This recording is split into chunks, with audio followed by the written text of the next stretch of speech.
disrupted by gunfire. An active shooter opening fire, sparking panic, taking at least one life before other parishioners take him down. And the Hanukkah stabbing horror in New York, a machete-wielding attacker slashing people celebrating the holiday. The suspect under arrest for what the governor is calling an act of domestic terrorism. Breaking news, deadly plane crashes. A small plane slamming into a Maryland neighborhood, damaging a home and cars, killing the pilot. It comes after that Louisiana crash that killed at least 5. New details of the disaster just 1 minute after takeoff. The pilot never radioed an emergency. Storm barrels east, 32 million people under weather alerts on the final days of holiday travel. A major winter storm with blizzard conditions, icy rain, and now a new storm in the west. The desperate search for a 14-year-old Ohio boy last seen in surveillance video on his way to school the Friday before Christmas. The search going nationwide, his mother begging for a miracle. And fireworks in jeopardy? The world's first New Year's celebration in Sydney, Australia, threatened by raging wildfires and triple-digit heat. From ABC News, this is ABC World News Tonight. Good evening. Thanks for joining us on this Sunday. I'm Whit Johnson, in for Tom Yamas. We begin with those disturbing attacks on religious services. First, the breaking news from Texas, a gunman opening fire inside a church near Fort Worth. The West Freeway Church of Christ live streaming the service as the man seen there at the top stood up from his seat, pulled out a long gun, and fired several times. Other church members right there shooting back. One victim was killed, another in critical condition. The gunman did not survive. And tonight, the hunt for a motive to a violent attack where worshipers should feel most safe. ABC's Marcus Moore leads us off. Tonight, these shocking images out of Texas. Gunfire interrupting a quiet church service. The violence unfolding just minutes before 10 a.m., just as parishioners started receiving communion at the West Freeway Church of Christ near Fort Worth. The church live streaming the service. You can see the shooter sitting in the back of the room wearing a large coat. Watch as he pulls out a gun and aims it at a man nearby. That man appears to reach for his own weapon, but the gunman fires first, shooting him and a second man nearby. We're going to need help with patient care. The gunshots sparking panic in the pews. Worshippers seen ducking for cover. One man covering his wife with his own body. It was a sad thing that he had to come into the congregation and hurt people, and it's a sad thing that we had to hurt him. In just seconds, several parishioners opened fire, hitting the gunman, who managed to fire one last shot before falling to the ground, dying at the scene. People rushing over and pointing their weapons at the suspect on the ground. Everything is under control. One person shot and killed, several others hurt, one critically. The gunman also shot dead. Today, evil walked boldly among us. But let me remind you, good people raised up and stopped it before it got worse. Outside, officers swarming the scene, shutting down streets. Parishioners visibly shaken, hugging each other for comfort. All right, Marcus Moore joining us now. And Marcus, this shooting only lasted a few seconds before a security guard and several armed citizens quickly intervened. Whit, that's right. In fact, one man who said he had a relative inside the church at the time, he said he is thankful for so many good guys with guns. In the meantime, the investigation into a possible motive, Whit, is just getting underway. All right, Marcus Moore, our thanks to you tonight. Now to that brutal attack on a rabbi's home outside New York City, where dozens were celebrating Hanukkah. An intruder bursting in, slashing people with a large machete before driving away. 5 people were hurt, among them the rabbi's son. Within hours, the suspect found covered in blood, taken into custody. Tonight, he's charged with 5 counts of attempted murder and burglary. The governor calling the attack an act of domestic terrorism. Here's ABC's Stephanie Ramos.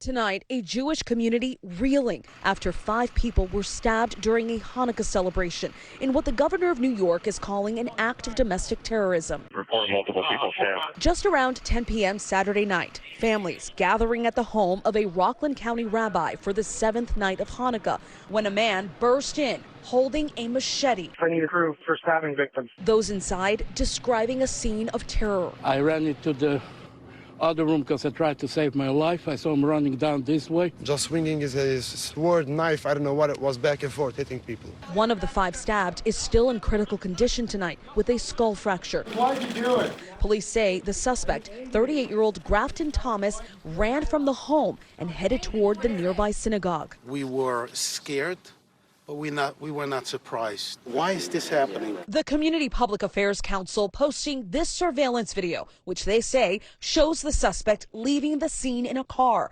This man chasing after him, writing down the license plate. I saw him going into his car. I followed him to make sure that he doesn't go into the synagogue. Police say that plate number was critical to the case. The NYPD later apprehending Thomas in Harlem and say he was covered in blood.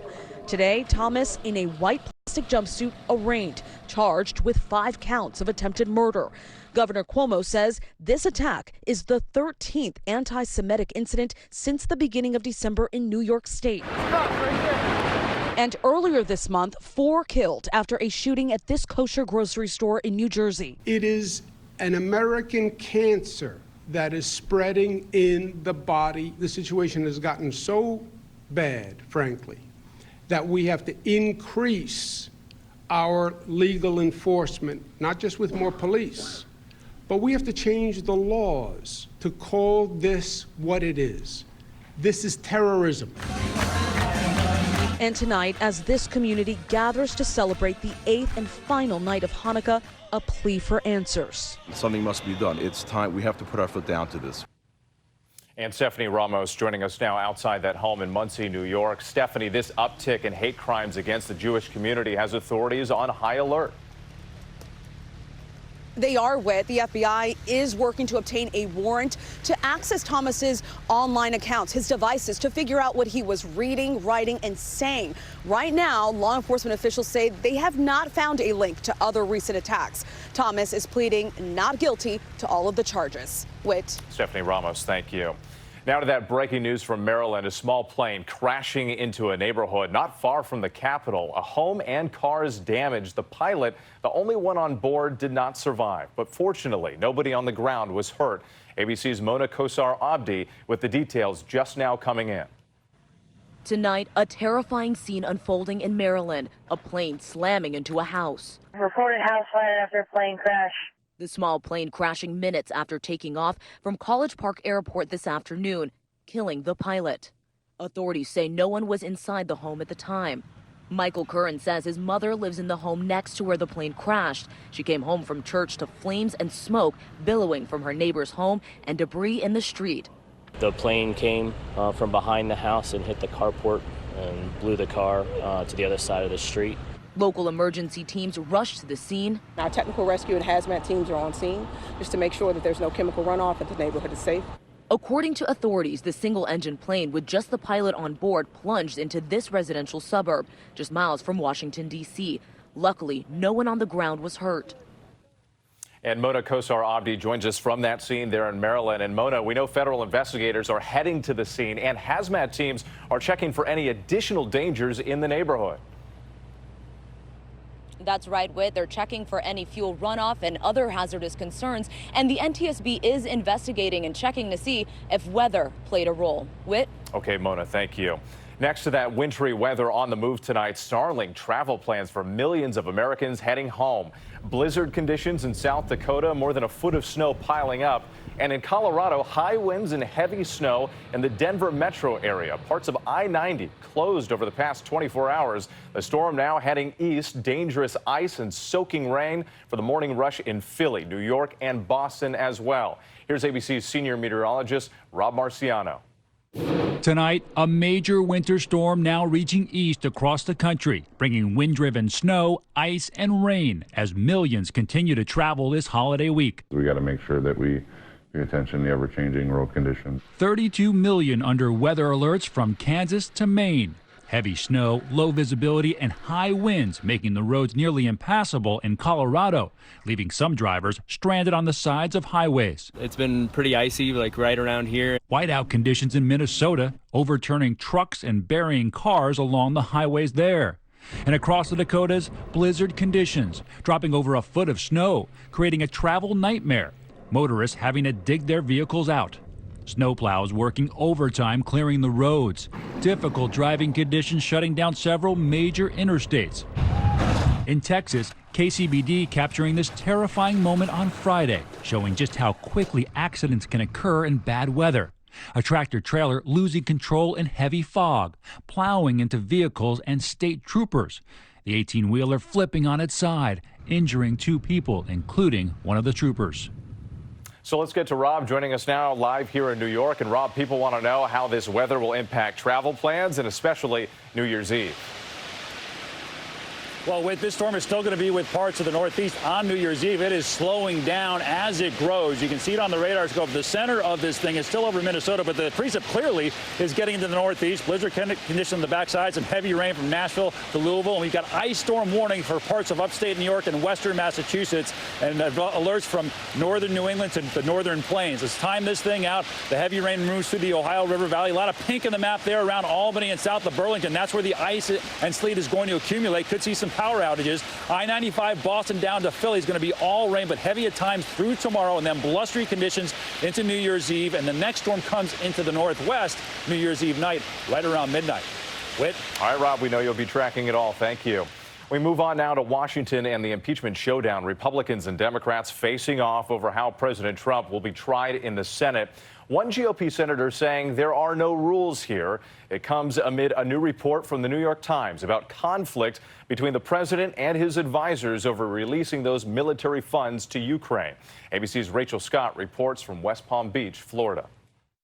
11 days after the House voted to impeach President Trump, the president and Republicans are lashing out at House Speaker Nancy Pelosi for withholding the articles of impeachment. Well, it's our duty to turn it over. It's not like some mechanism she can control. But Pelosi is standing firm, concerned about what Senate proceedings would look like. After Senate Majority Leader Mitch McConnell said he plans to work in, quote, total coordination with the White House. We keep hearing President Trump say he's going to be exonerated. Look, if you have a rigged trial, there is no exoneration in acquittal. It's not a criminal trial.